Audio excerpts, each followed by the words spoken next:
Hello, friends. Welcome back to Out of Patience. In science, progress isn't just slowed by what we don't know. It's strangled by systemic barriers built on bias, bureaucracy, and buried history.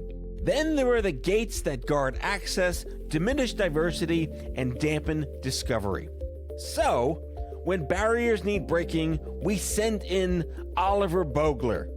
Here is the latest dispatch from Season 2 of Standard Deviation. Take it away, Oliver.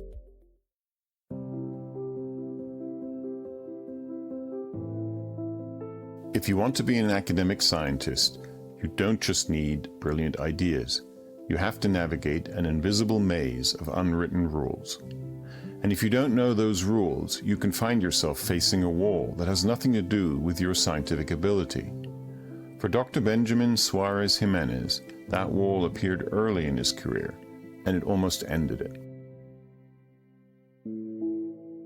They just summoned me to the chair's office, and it was just this two male sitting in front of me with all this power and telling me how basically I've been caught with plagiarism, and I just saw my whole career stumble. I just fresh out of Puerto Rico. I was 20 years old. I literally remember that feeling of my career ended here. That's it. I'm Oliver Bogler. Today on Standard Deviation, what happens when someone is locked out of the maze, and what happens when they finally get handed the key? We're going to explore the invisible load of academic gatekeeping and how a rogue group of editors at the Life Science Editors Foundation is helping scientists break through. Benjamin is now an assistant professor at the University of Rochester. He uses virtual reality and video games to study how people with PTSD and anxiety build mental maps of their environment. But his interest in how people navigate trauma didn't start in a lab. It started in middle school, when his mother was diagnosed with cancer and given months to live. She sent Benjamin and his brothers to a boarding school to give herself the room to focus on her health and to spare them from witnessing her pain every day.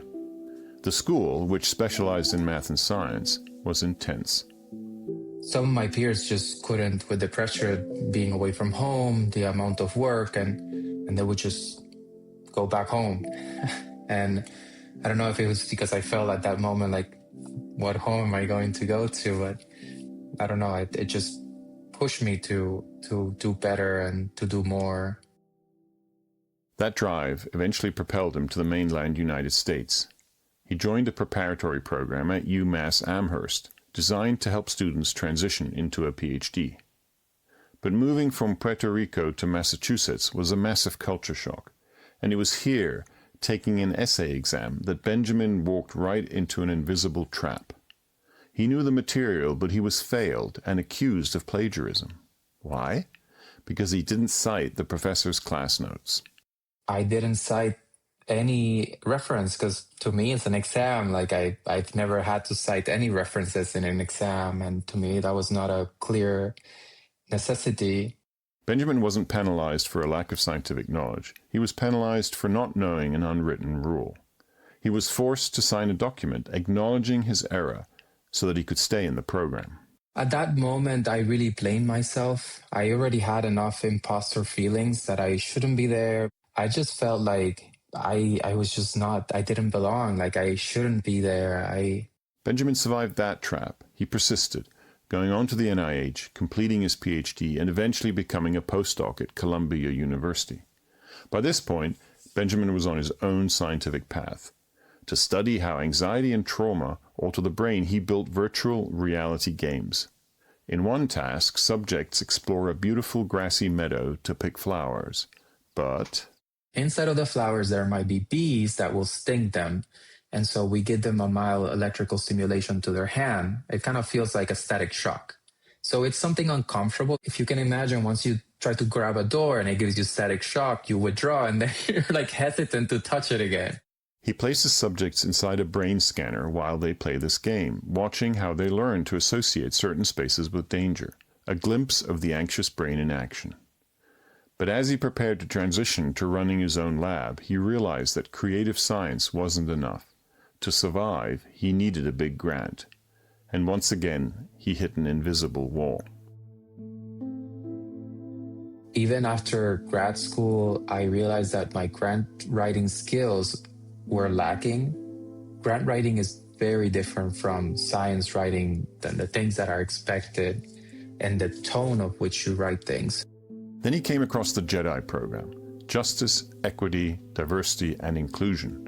Through JEDI, the Life Sciences Editors Foundation pairs scientists from underrepresented groups with former top-tier journal editors. Benjamin applied and got paired with Angela Anderson. They didn't just fix commas. They worked on a crucial 2-page letter of intent. Angela pressed him to translate the complex mechanics of his virtual reality environments into a compelling narrative. She would question me about it, like, how would you explain this to your grandma? Or like, it's not the same when you get to talk about it with someone that has read your material, that is really trying to help you polish and bring out these ideas, these complicated themes and topics into very simple, easy to understand and easy to picture ideas. Benjamin used that polished document to secure a pilot award at the University of Rochester, which then allowed his lab to build the video games and generate the preliminary data needed to submit an NIH R01 grant, the flagship research grant in Benjamin's discipline. But Benjamin, having been given the key, didn't just walk through the door. He turned around to help others who were also trapped.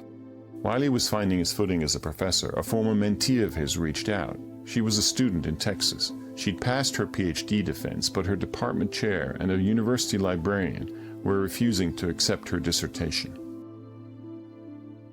The librarian just kept finding stupid reasons really to hold her back. This table is not fully APA. Oh, you're missing some commas here. He really went sentence by sentence, looking for any mistake to highlight. Missing some commas. It sounds bureaucratic, but for a student trying to get a PhD, this is the death by 1,000 red marks that makes people quit. It was delaying her graduation and so preventing her from getting to the next career step. Benjamin remembered the JEDI program and connected her with Angela. Angela reviewed her entire thesis to make sure that there was absolutely nothing the gatekeepers could object to, and the mentee finally submitted it successfully. This is the multiplier effect, and this experience motivated Benjamin to do more.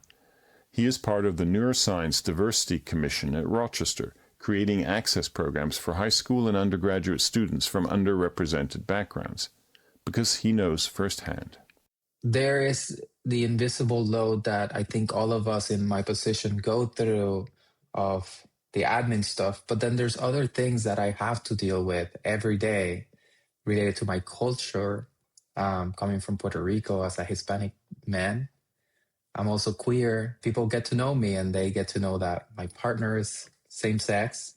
And so, then the biases come out and the extra work to even educate people. That extra work can be exhausting, but when it comes to holding the door open for the next generation of scientists, Benjamin doesn't hesitate. I do that with all the happiness in my heart because I wish I had that growing up. So I never really thought or considered growing up that science could be a route for me. I think if I would have had access to a lot of these programs, maybe things would have been a bit different for me. Gatekeeping in science is often invisible. It looks like class notes you didn't cite, or minor formatting errors that delay a degree for years. It looks like a grant application that is scientifically sound, but narratively weak. The Life Science Editors Foundation is handing out the key to the maze, and scientists like Benjamin Suarez-Jimenez are making sure it gets copied and passed down.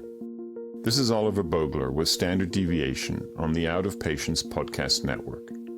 Production of this episode was supported by the Life Sciences Editors Foundation.